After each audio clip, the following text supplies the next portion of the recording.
I'm Eric Williams, the Executive Director of Development for the School of Nursing, and will serve as our MC for today's celebration of life for our cherished Dr. Barbara Brodie. Just a few housekeeping items as we begin. We are broadcasting this event today, and we will be recording it for those that are unable to join us or unable to view it online. For those of you online, later in the program, you will have the opportunity to share your memories and stories of Dr. Brodie and her impact. We will ask that you let us know in the chat that you would like to speak, and we will then call upon you when that time arrives. For those of you in the audience, we just ask that you simply raise your hand. We have a portable mic. We will bring that to you. And if you would like, you could come to the front of the stage so that everyone online could see you as well. To begin our program, I am glad to introduce our 7th Dean of the School of Nursing, Dr. Marianne Bernholt.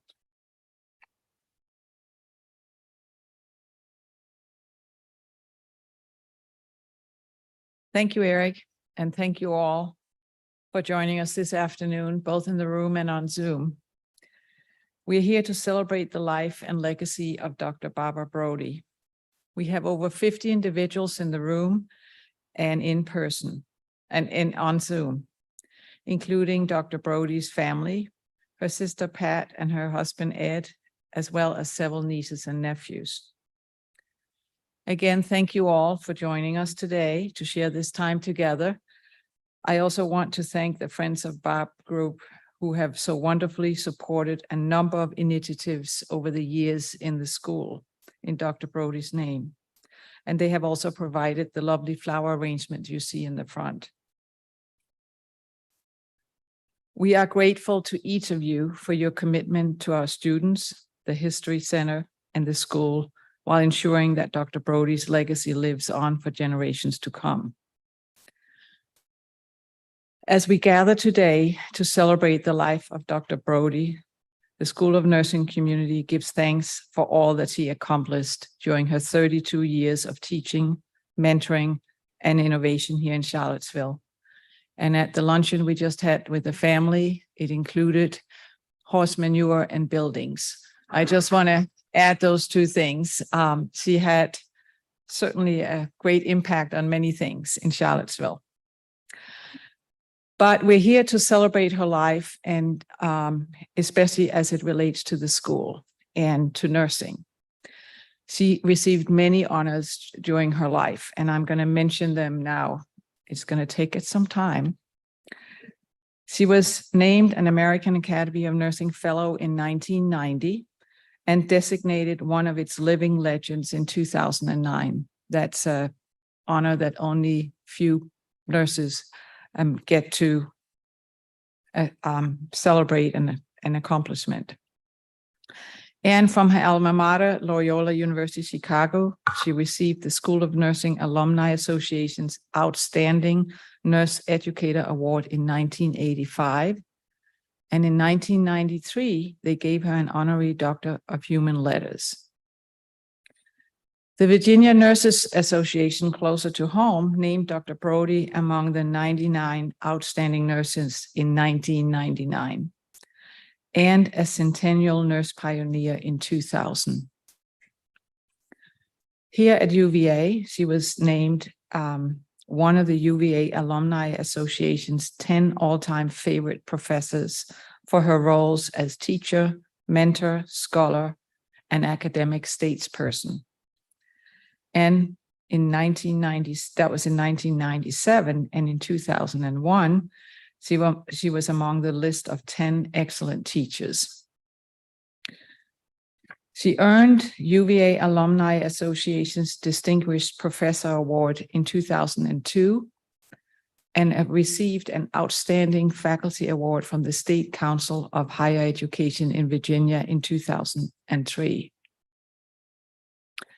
This is an impressive list, but it's just some of the accolades that speak to her impactful career as a nurse and educator and friend, as we were just sharing earlier.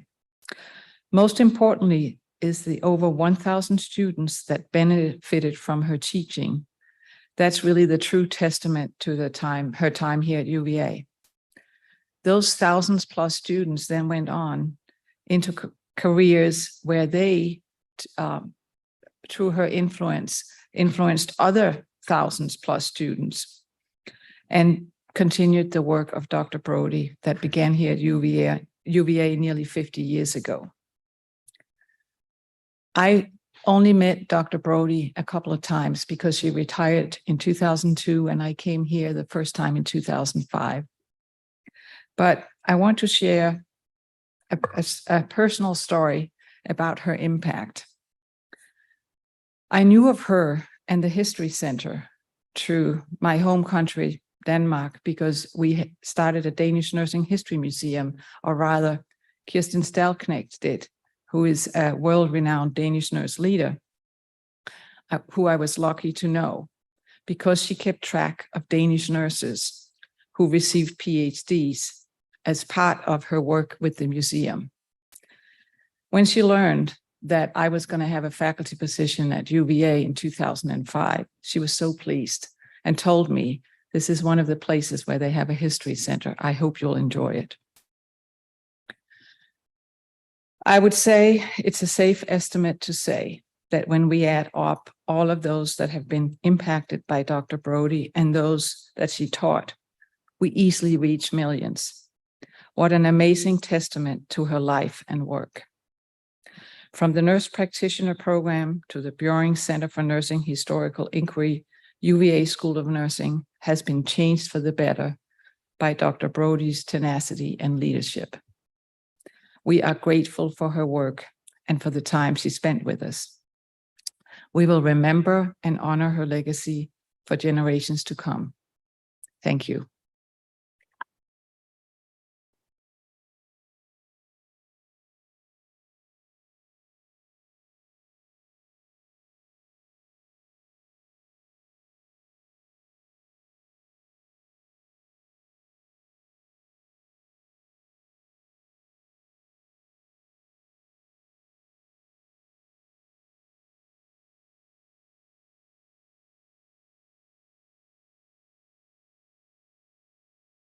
I'm Barbie Dunn, and I cannot negotiate those steps without a railing, having just broken my left arm.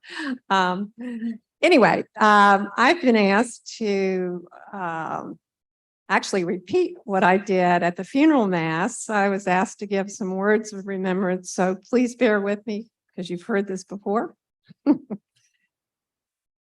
The fact that I'm speaking here today is in part a testament to Dr. Barbara Brodie's teaching and influence. I met her 51 years ago in April 1972 when I came to Charlottesville for my interview to be a member of the first master's program in nursing. And I'd like to acknowledge my classmate, also in the first pediatric master's program, Polly Desertine's here. Raise your hand. And Joanne Peaches here also, who was in the first master's in psychiatric nursing program. We all entered the fall of 1972. The pediatric nurse practitioner program was embedded in the master's curriculum. And as nurse practitioners breaking out of traditional nursing roles, we often didn't have support from either nursing or medicine.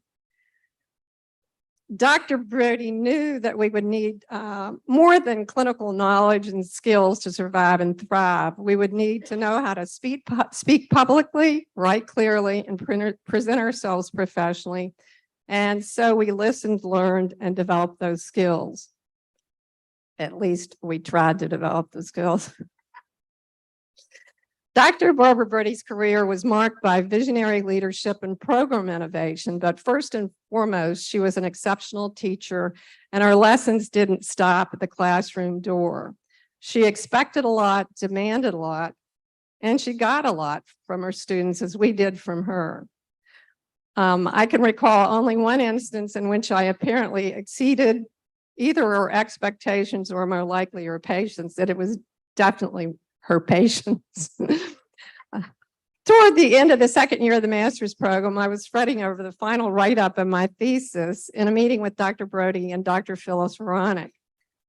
Dr. Veronica just complimented me on the draft of my thesis, but I was still unhappy about something, fretting, nitpicking, You know, it had to be perfect.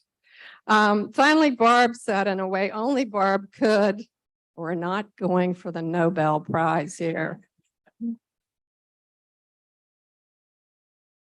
I speak for many of her former students when I say that Dr. Brodie was the individual who most influenced our professional careers and was a respected teacher, mentor, colleague, and friend. And for those of us who taught others, she was also a model of how to engage students. One of Barb's special abilities, generously shared, was making connections and providing professional opportunities for her students. And as well as her colleagues and friends. Like all good pediatric nurses, she was interested in our personal growth and development. But perhaps her greatest gift was to inspire others in such a way that they wanted to stay connected and support her, each other, the School of Nursing, and the university. As evidence of that, for 34 years, a group of her former students and colleagues has been meeting and raising funds for Dr. Brodie's special interests in graduate education and nursing history, calling ourselves the Friends of Barb or the Friends of Brodie. And a bunch of us are here today. There's more of us on Zoom. Although she graciously hosted our meetings at her Surrey Road home many times, she definitely was not going to feed us. At times, the only thing in her refrigerator was a few chocolate bars and Tootsie Rolls in the living room. And Sally, one of the friends of Barb's, Sally Nicholson, who drove for 34 years from Greenville, South Carolina to our meetings, always came with homemade muffins and coffee. Most of her friends also knew, and Ed Kaiser just mentioned it, that Barb hardly met a vegetable. She never met a vegetable that she liked, and she particularly didn't like peas. But she did last summer in the raised beds at Westminster Canterbury. She was raising tomatoes. I know that's not a vegetable. And green peppers. Barb Brodie's family and faith were central to her life, as they all know. Her friends will fondly remember the many prayer cards we received over the years for illnesses and family deaths. When friends and former colleagues learned of her illness last March, many called and sent cards saying they were praying for her. She told me on one of my visits that she was surprised because she hadn't realized that some of those people prayed. And that was Barb Woody to the end. So today, with love and respect, we say goodbye to our friend Barbara Brodie and thank her family for sharing her with us all these years. And one of the friends of Barb is Barbie Bancroft, who after being a shy student here, went on to make her living teaching and giving presentations all over the country. And in March, I attended the Virginia Council of Nurse Practitioners Conference in Roanoke, and Barb gave 2 presentations. At her last presentation, because she's retiring in December, she paid tribute to Barb Brodie. Is the slide up there? Yes, with this slide. And she also thanked the Virginia Council for the 30 years she spoke every year at the council meetings, and she got standing ovations for both of those. So she would have liked to be here today, but she's teaching in Tennessee as we speak. So just another example of Barb's influence and impact.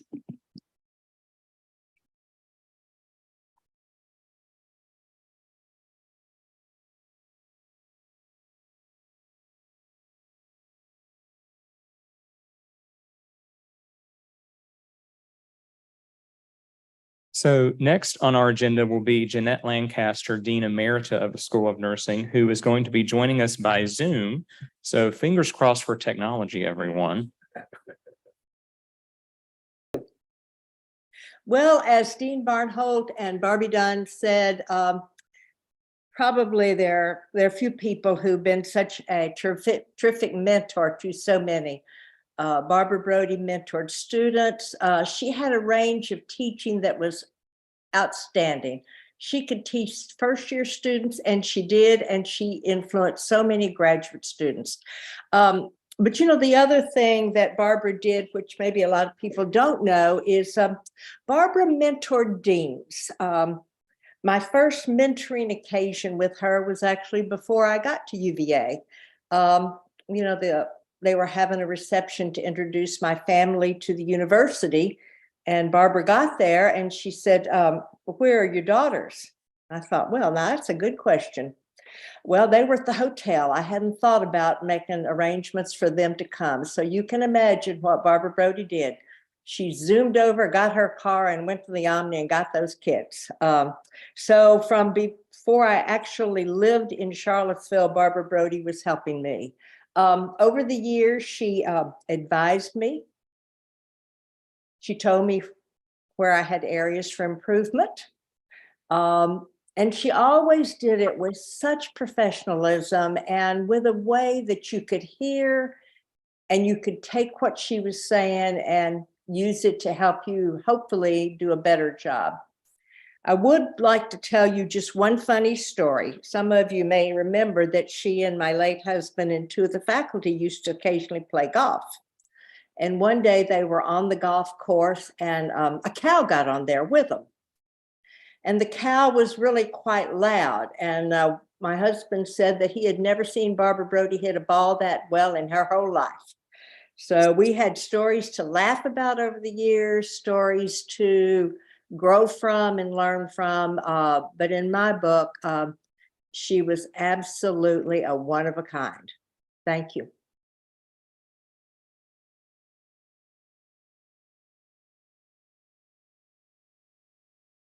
Thank you so much, Dean Lancaster. So now is the portion of our program where we want to open it up to you, because we know that there are so many stories out there of Dr. Brodie and her impact. So for those of you here in the audience, I have a mic. I'm glad to bring that to you. You're also welcome to come up to the front, but we'd like to invite you to share some of your favorite stories and memories of Dr. Brodie. And I know there are not any shy graduates of the UVA School of Nursing. So who would like to go first? Come on in.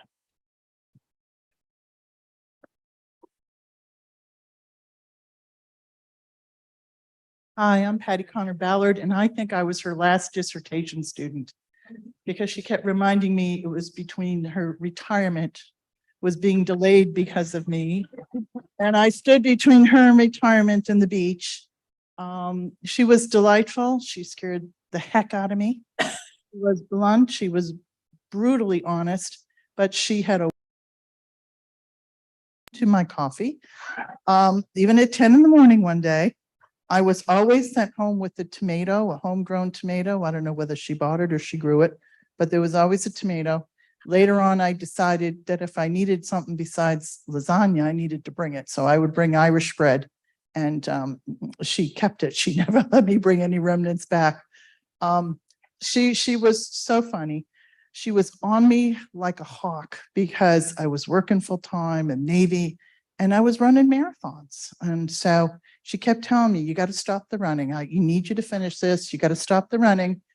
And I hated to tell her I had signed up for another marathon. And I used to hide from her running around here. And if I saw, I believe it was a blue minivan. And if I saw anything that looked like a blue minivan, I pulled my hat down and I hid. And one time I was at a corner and waiting for the light to cross and I couldn't go either way. And this blue minivan puts flashers on and pulls over. And I recognize it. And I just said, oh God, I'm in for it now. And I heard the window going down and she threw me a bottle of water and said, drink. And I was okay with that. And later on, when I remarried, she was all for that. I married an Army colonel on his way to Germany. And she told me, don't you dare go to Germany without a ring on your finger. So there were 2 rings on my finger when I went to Germany, one of them wedding band. And she was absolutely delightful. I've kept in touch with her 5 times a year, always Christmas, always Easter. We shared postcards from the beach in the summer. I sent the Cape Cod postcard. She sent the other beach postcards and phone calls. And then Yushen and I sometimes would meet with her. When I adopted my 2 children from China, I was in Germany and Rick was on his way to Iraq. And I had to send her all the adoption documents pertaining to health and development of the children. And she scanned over everything and sent me Xerox copies with all these red notes on the other side, because she said I was an adult clinical specialist. And in terms of pediatrics, I was useless. And, but thank God, because I took her notes, she told me what to look for. She told me what to do, what to bring, and she was right on. And in the bottom was her phone number. And she said, if you need me, call me collect from China. Fortunately, I never had to do that, but she was absolutely delightful. In the last couple of years, I teach at Catholic University. I'm on my 10th, 11th year. It all kind of mingles in together. And I was pushing a nursing history course at Catholic and fighting the politics. You know, the school's almost 100 years old. It doesn't look good if we don't bring this in. And so I kept her informed of all that. And when we brought forth our first nursing history research elective for the PhD students, which went on board last year, and in spring of next year, we bring on the nursing history elective for the undergraduates. And I was telling her and showing her, and she just made the funniest comment. She said, well, you're late to the party. She said, but at least you will be at the party. So she was wonderful. She had a wonderful life. Later on, she didn't scare as much to the end as she did in the beginning, but she was tremendous. She was absolutely tremendous. So.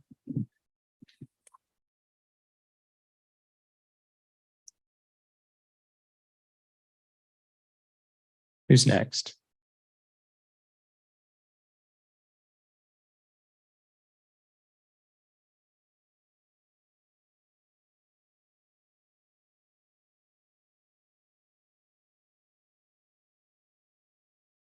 Hi, I'm Wendy Wolf, and Barbara admitted me into the class of 1976, and I will never forget my interview with her. I was living in Cincinnati and had a phone interview with her. So, you know, in those days, you can't see anybody. There's no Zoom. And she just had this way of asking questions, as people know. So she said to me, well, what do you intend to do when you finish this program? And I stuttered around some inane answer, I'm sure. And she said, in her very pointed Barbara Brodie way, well, we like our students to be very well directed. And I thought, there's no way I will get in this program. And, you know, a few weeks later, I got a letter accepting me. So that phone call was the beginning of my fear of Barbara Brodie.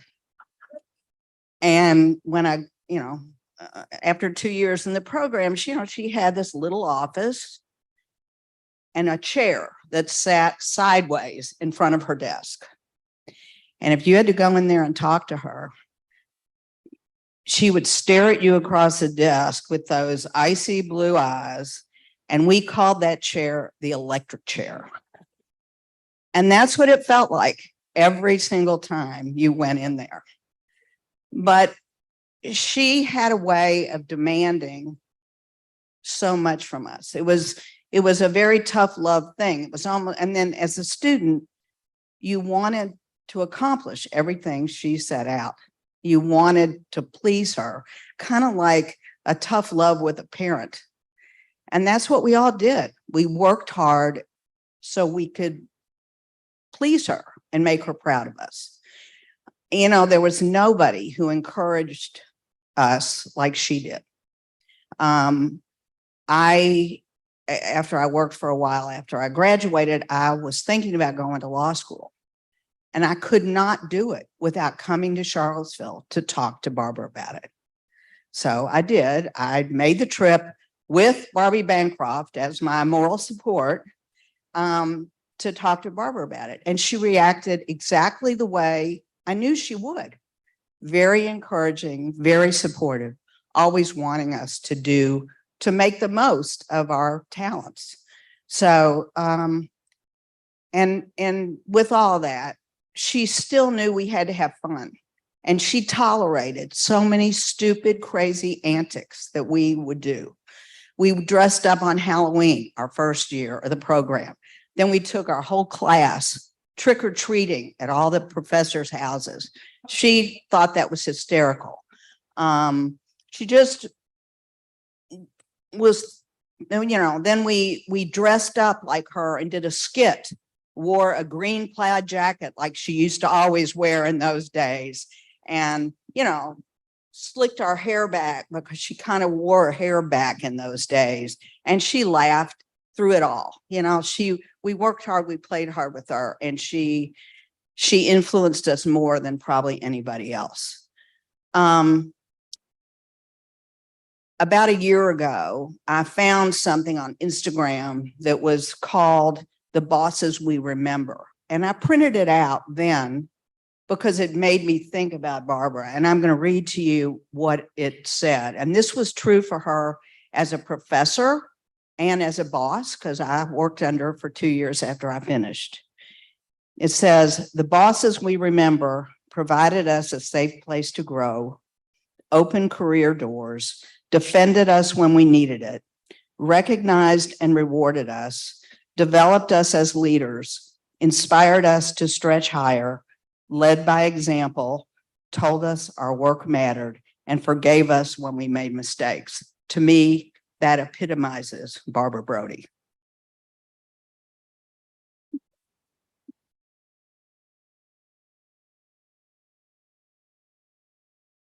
My name is Yu Shen. I am graduate 1998 PhD, and I come in school 1995, and I come from Taiwan. I grew up in Taiwan in the 60s, 70s under Chiang Kai-shek's region. So I believe I was Chinese. I was told I was Chinese. And I never know I was Taiwanese. And how Dr. Brodie helped me to recognize that. She don't even know. I remember in the nursing history class, I did not even know such thing as nursing history class. And then she asked us to do a project. Everybody had to do a project. And she assigned me a project. She asked me, she wanted to know how the Western style medical system come to Taiwan. And I said, how am I supposed to know? And I asked her, did you know? She said, no.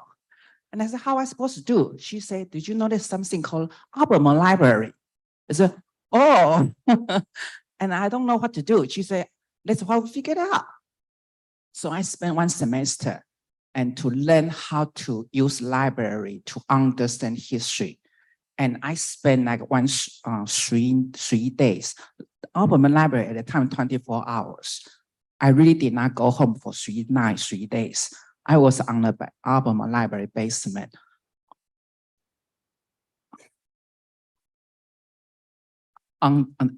Discover my identity, to understand how I was told was wrong.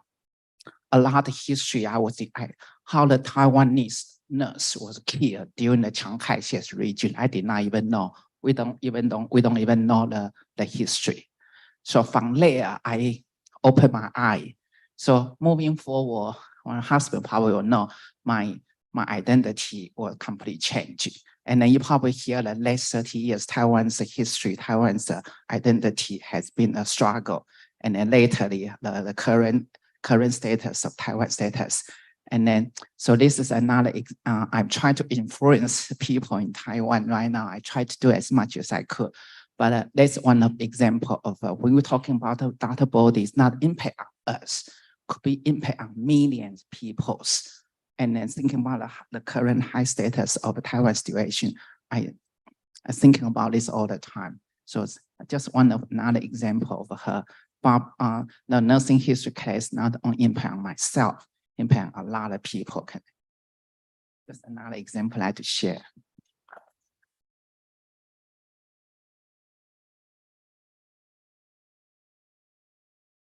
So I believe we have someone online that is going to share as well.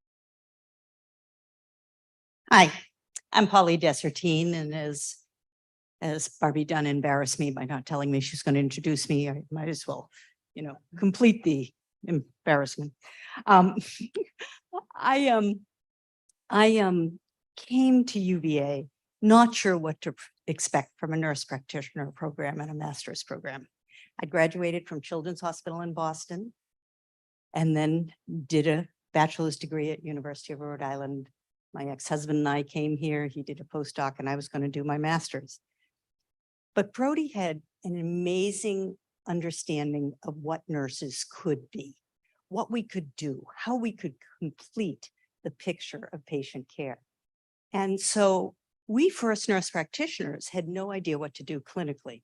And we knew we needed to, she said, you go out and you talk to doctors and tell them what you can do and what they can teach you. And I was like, I mean, are you kidding me? At Children's, we stood up when the doctor came towards the nurse's station. I won't tell you the story about the one time that I called Dr. Gross, Dr. Penis. But that story can wait for another time. But my major was pediatric cardiology. And I was very intimidated because what I did was I went with the medical students to clinical sites. And I had no idea what I could do. And I was very good at auscultating and diagnosing and stuff. I intuitively sort of knew that because I loved physics. But Dr. Damon, who is a cardiologist here, who actually did the procedure for pulmonic stenosis, pulmonary stenosis, I think he was the guy, would say to me, I would go into a room, do what I was doing, and then he would send the med student in. And the med student would say to the family, your kid has whatever, I can't even remember the names now. And the family would have no perception of what that meant. And Dr. Damon would say, Polly, go in. Talk to them about what he just said, what that med student just said. Draw some pictures, do some things. And I became a marriage and family therapist later on, because it was just so satisfying to fill in the blanks and to approach the nuances. That this is so unmedical and anti-medical, but the nuances that the medical student maybe didn't recognize. But nurses can do that because we see the whole room. And Brodie taught us that, and she taught us to be intrepid in approaching these physicians, even when we were bullshitting. We could do it. And that was so very, very important. So I am delighted to be here. I couldn't make the funeral, and I am so glad that I flew forever, it appeared, and to be here today. Thank you. Any others here in the audience that would like to share?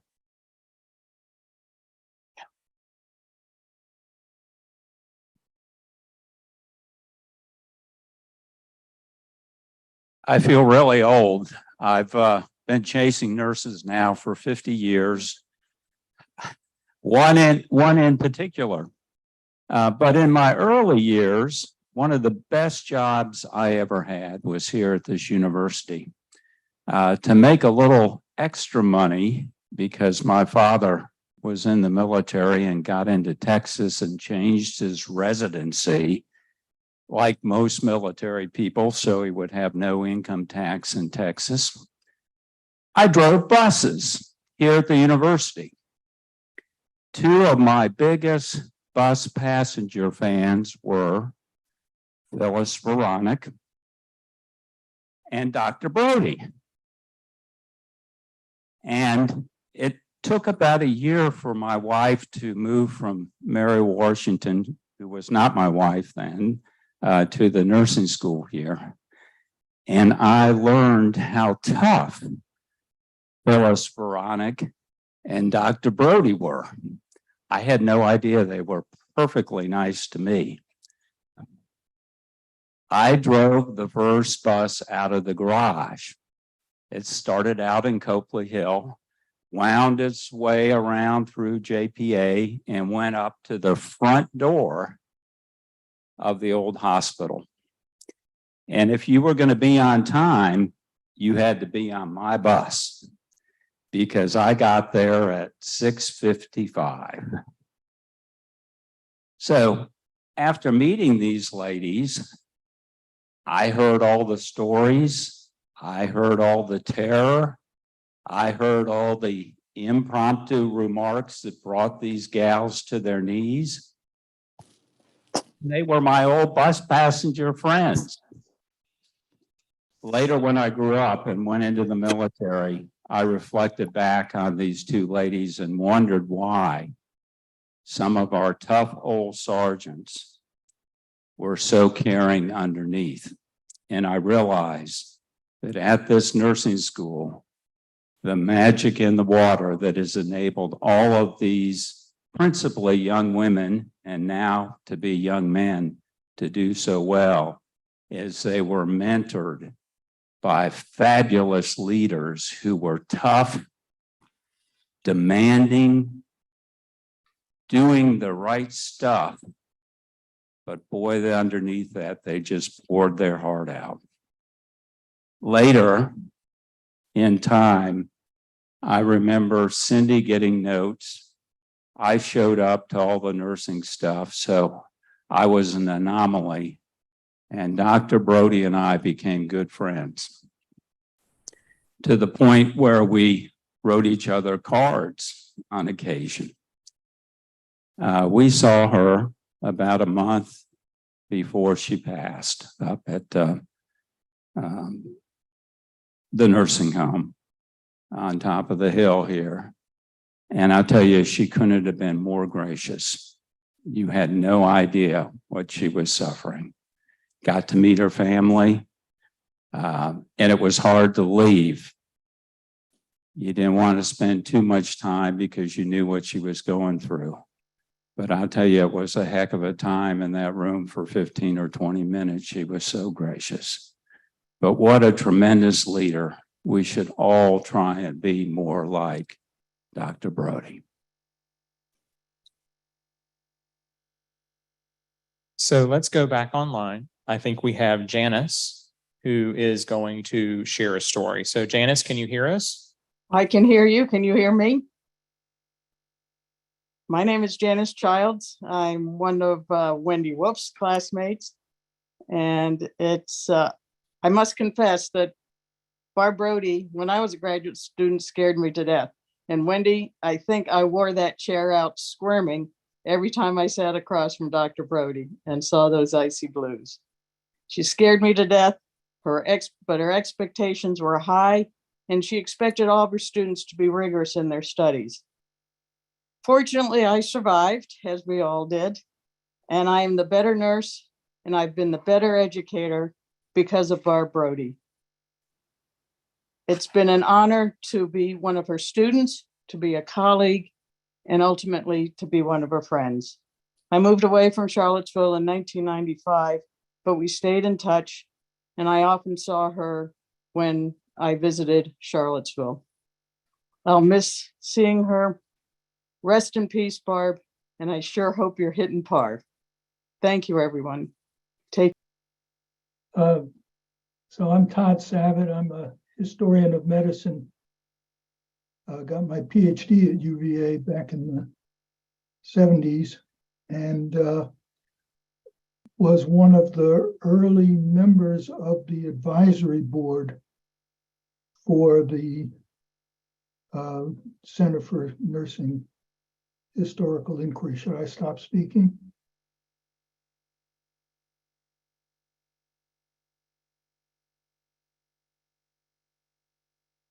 Am I on? Can somebody, yes, we're able to hear you now. Okay. Shall I start again? Okay, I'll start. So I'm Todd Savitt. I'm a historian of medicine. Got my degree at UVA in history back in the 70s. And was one of the early members, thanks to Barbara, of the advisory board for the Center for Nursing Historical Inquiry. And I teach now at East Carolina University in Greenville, North Carolina at the medical school. So about a 4-hour drive, and several times we had board meetings, I would drive up. My memories of Barbara are both at UVA when I would attend these board meetings, but more so afterwards. She kept writing notes, and I would respond at least every year at holiday time, but also in between. She was one of those people who keeps up, it appears, with her friends. And so we kept up for years, always, especially at the holidays, getting wonderful notes from her and hearing about what she was up to, and I would write back. So it's not a big, deep memory that I want to share, just that this lovely person who started this nursing center, involved me early on. It was a wonderful thing to be able to do then and to keep up with her over the years. So thank you for giving me the opportunity.